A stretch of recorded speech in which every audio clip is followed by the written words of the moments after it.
Hey guys, it's me Seren, back with another video.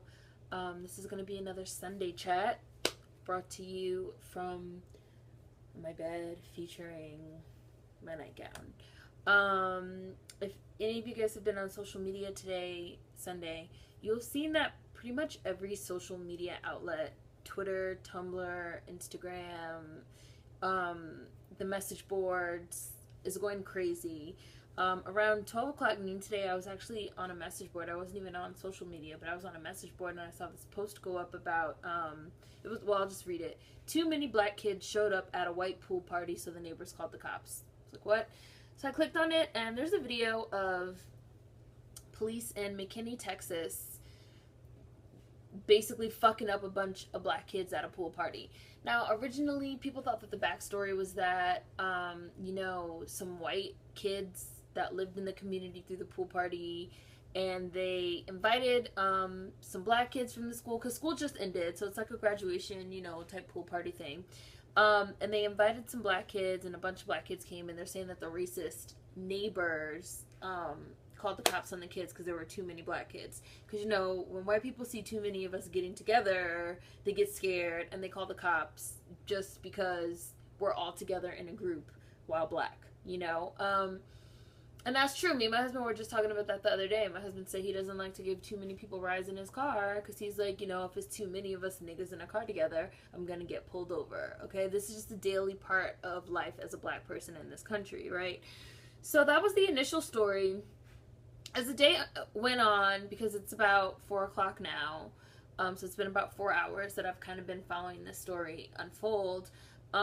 Pretty much what's came out is that the party was actually, I believe, thrown by a black kid that lived in the neighborhood, in the community. I also read some stats that said that the actual median income of the black people in this affluent neighborhood in McKinney is actually higher than the median income of the white people in this neighborhood, and there are black people that live in the neighborhood. Allegedly, they're saying a black kid was the one that threw the party. He invited a bunch of different types of people, white people, black people, Mexicans, Arabs. A white parent, the parent of one of the white kids that showed up at the party, allegedly told the black kids they need to leave the party and go back to their Section 8 housing. And she ended up getting into a fight with one of the black teenagers at the party. So things escalated. They got violent between this white adult and this black teenager, and the police were called because of the disturbance. So I guess that is, related to the fact that there were a lot of black kids at the party, because she said that, there was too many black kids at the party and they need to go back to their Section 8 housing. So the cops came. There's a video. Of course, I'll post links. The video, I saw the original 12-minute video first. There's all different types of chopped and screwed versions of the video floating around now, but I'll include links to the original one that I watched, which showed from the minute the cops came, they were very aggressive. They were escalating the situation. They came barreling down the fucking sidewalk like they were in Iraq. One of them did some type of roll move like it was a movie, like it was Call of Duty or a video game or a movie. And they got very aggressive with the black teenagers. The pool party was over by the time the cops showed up, so everyone was leaving. There was tons of different kids, different types of kids in the streets. Again, black kids, white kids, and a white kid was the one filming. And so, of course, the white kid was completely ignored. The cops ran right by the white kid and immediately went to the groups of black kids. Because you know how it is when you're leaving a party and you have like 2 kids here, 3 kids here, a group of 4 or 5. You're in your little clusters as you leave the party. So the cops immediately targeted the black kids and yelling at them, screaming at them, get down on the ground, get down on the ground, putting the kids in handcuffs. Obviously, none of these kids were armed. They're in bathing suits. They have bathing suits and towels, bikinis and board shorts. You see 3 white cops immediately kind of come into the frame and just really start escalating the situation. The fight was already broken up by then, and people were leaving the party. The cops arrived and they just escalate everything. They've got 2 black guys down on the ground, kids, teenagers, handcuffed on the ground, and they're yelling, they're screaming, they're cursing, they're using all this profanity. You motherfuckers this, you motherfuckers that. And these are kids, you can tell, 13, 14, 15, 16, and a couple, older ones, but they look young, they look like teenagers. And you have kids, some of the black kids, the black males that We're down on the ground, handcuffed. They're like, sir, two of them keep saying over and over, sir, we just got here. We don't know what's going on. You know how when you show up at the party late and the party's already breaking up and you're like, oh, what happened? And they're like, oh, such and such started fighting, so the party broke up. They're like, sir, we just got here. Like, we don't even know what's happening. We're just trying to go to the birthday party. You shut the fuck up. You shut the fuck up. You shut the fuck up right now. Like, very much like this fucking white guy thinks he is in Iraq on the battlefield, okay? Because that is the fucking idea that they have. That's the mentality that they have, that they are at war with us, right? They see our black skin, they see that we're black, and they see us as the enemy, period. I don't care. I don't care. I don't want to hear about good cops. I don't want to hear about not all cops. That is the mindset that they have, that they are at war and we are the enemy, okay? Now, we can start getting more and more into the way that different dynamics play out in terms of, you know, class and money, because of course you have cops that are pretty much hired, you know, to protect assets, because this is an affluent neighborhood. So they would probably also see, as I've said in other videos, a fucking homeless person as less than human, you know? But especially when it comes to black people, it doesn't matter if you're affluent or not affluent. When you're a white homeless person, you're homeless, so they're gonna see you a certain type of way. It's not necessarily because of your skin color. If you clean up and you fucking dress up, you could be a fucking serial killer, but no one's gonna notice you walking down the street because you're white. When you're black, there's nothing you can do. You can't take your black skin off. You can't remove your blackness, and you are seen as the enemy, period. There's a certain point in the video where the cop fucking attacks this girl. It turns out that she's a 14-year-old girl, black girl. She had long braids, like crochet braids, and she's wearing a bikini, a bathing suit. He grabs her by her braids. He's a grown-ass man, white guy, grabs her by her braids. He's flinging her around like a fucking rag doll. He throws her on the ground and kneels on her back, puts his knee on her back, on her kidney, and he's screaming, he's cursing, she's crying, she's sobbing hysterically. I want to call my mother, let me call my mother, I'm not doing anything. And he's, shut the fuck up, put your face in the fucking ground, you motherfucker this, motherfucker that. Two black guys, young black male teenagers, run over to try to help her. He gets up, he pulls out a gun immediately on them. At this point, the two cops that came with him, they run over, they grab him, the cop, they grab his arms and they get his gun back holstered. But you see how quick they are to even pull guns on unarmed children, youth, teenagers, because they do not see us as human. They do not see us as citizens of this country. They do not see us as American. They do not see us as members of the society. They see us as a threat, as enemies, as less than human, and as subhuman, period. I don't know how many times this is going to have to happen. I don't know how many more different types of ways I'm going to have to say this before it sinks into your brains that these cops and these white people do not see you as human beings. They don't see you as fucking human beings, okay? They see you as animals. They see you as an enemy. They see you as a threat. The whole thing started because some fucking white bitch came to the pool party and said, what are all these black teenagers doing here? They need to go back to their Section 8 housing because they think that's where we belong. Even though, how do we even end up in Section 8 housing? It's because of redlining and because we were not allowed to fucking buy land and buy property and move into neighborhoods. They put us there in the ghetto and they want us to stay in the ghetto. They think that's where we fucking belong because we are trash. We are human trash to them because we're fucking black. And everyone's all talking about, you know, oh my God, like this cop, you know, he's fucking flinging this black girl around, which is really good to see how people are actually, this is like going viral, his abuse of this black girl, because as I said in my Say Her Name video, and as people have been saying, there's been, you know, a real sense of black women and our, you know, specific plight under police, you know, under the police, and being victims of police brutality is oftentimes ignored. So it does feel good to see people rally behind this black girl. But you also have on the flip side, a lot of people are talking about what message does this send, right, to black youth. We're not even allowed to be kids. Black people are not even allowed to be children. We're not even allowed to enjoy a pool party. We are not allowed to play with a toy in a park like Tamir Rice. You know, we are not allowed to have a childhood. We have to constantly be on guard. We're always going to be seen as a threat, as a danger, as older, as less innocent, as bigger and badder than we actually are, because white people they're afraid of us and they don't think that we're human beings. It's embedded within their culture. Racism and a lack of empathy, they just don't see us as human. They don't see us as human, right? And it hurts me because it's like, you have these kids that, and it's not really the kids' fault, it's more the parents, you know, the parents that, a lot of, like I've said in other videos, you have these black people and you have these bougie black elite, this black elitism that they think, you know, we're going to move out to McKinney, Texas, and we're going to enroll our kids in these schools with these white people, and we're going to move into these gated communities with these white people, and we're going to send our kids to these pool parties, and our kids are going to date white people, and they're going to take white dick, or they're going to get white pussy, and they're going to marry white, and they're going to have these tragic mulatto kids, and racism will be over because we finally will have proved our worth because we get to live side by side and next to white people.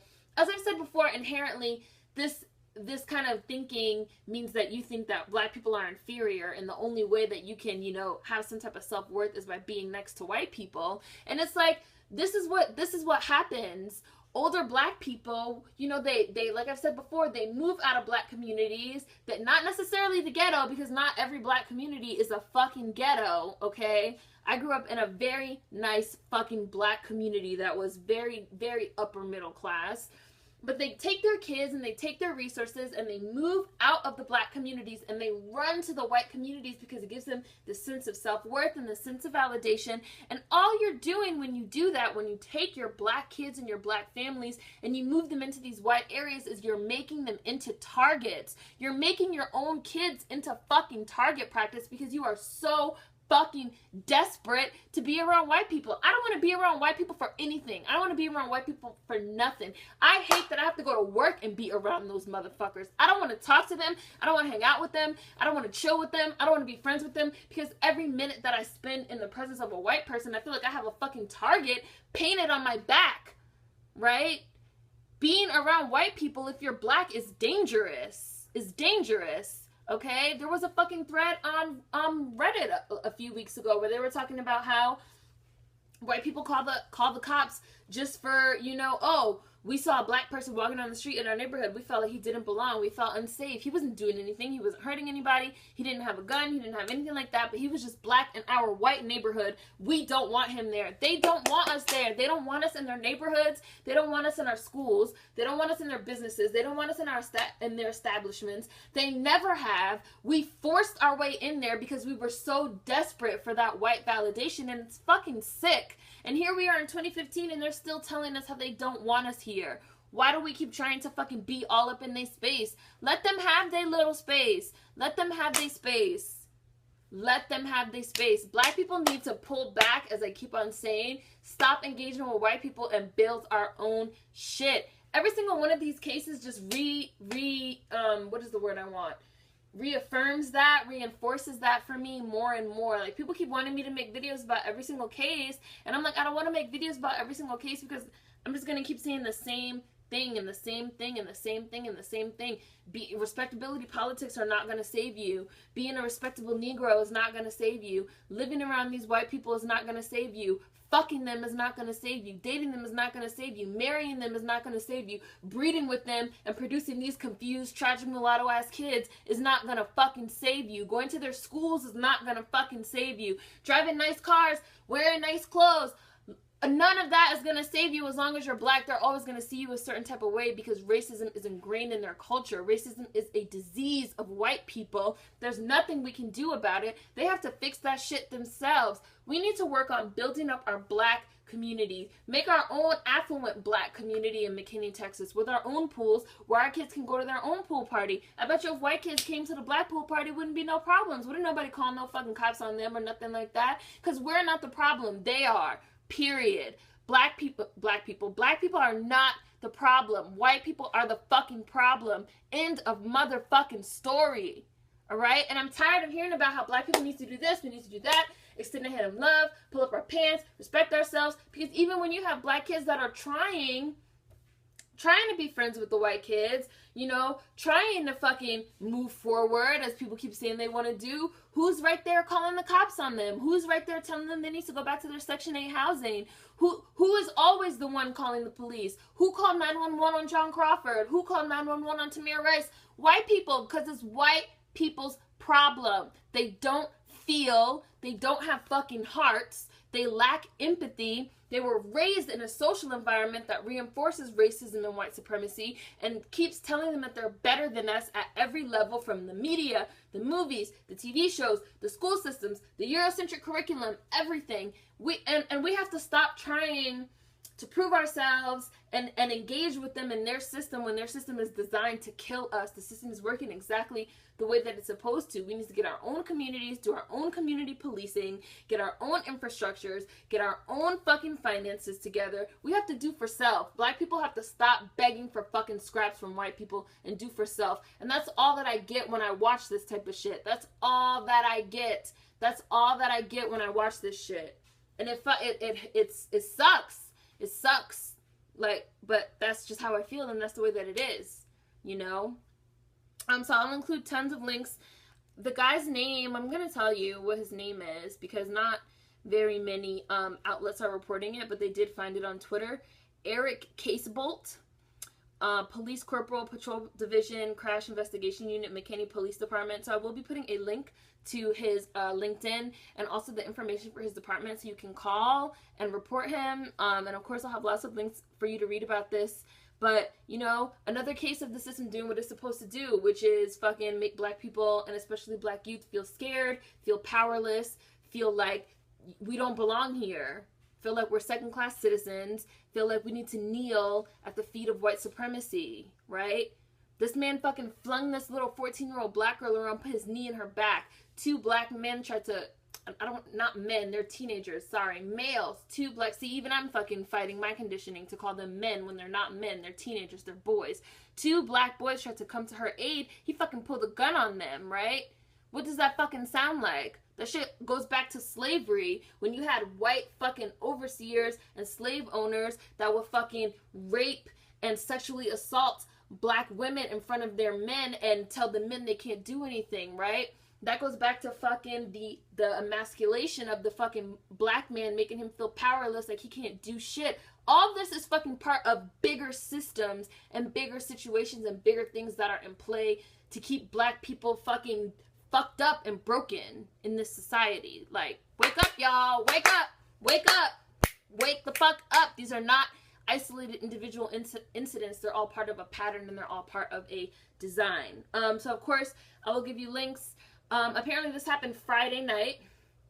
It was recorded, it was uploaded Saturday, and it's kind of just now going viral. People keep asking me to make this video, so I wanted to make this video, even though you guys know I normally do not like to make videos this fast, but this is just how I feel about it. Like, black people need to fucking disengage from dealing with white people. That's really the only thing that I can say.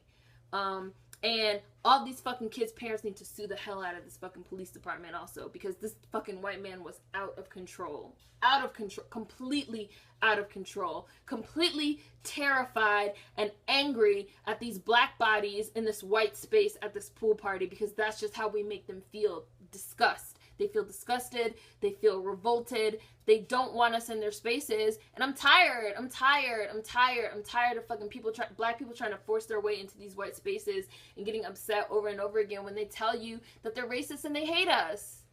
They've showed us who they are. Believe them. Sunday chat. Brought to you from my bed and my nightgown. Food for thought as always. See you guys next time. Peace.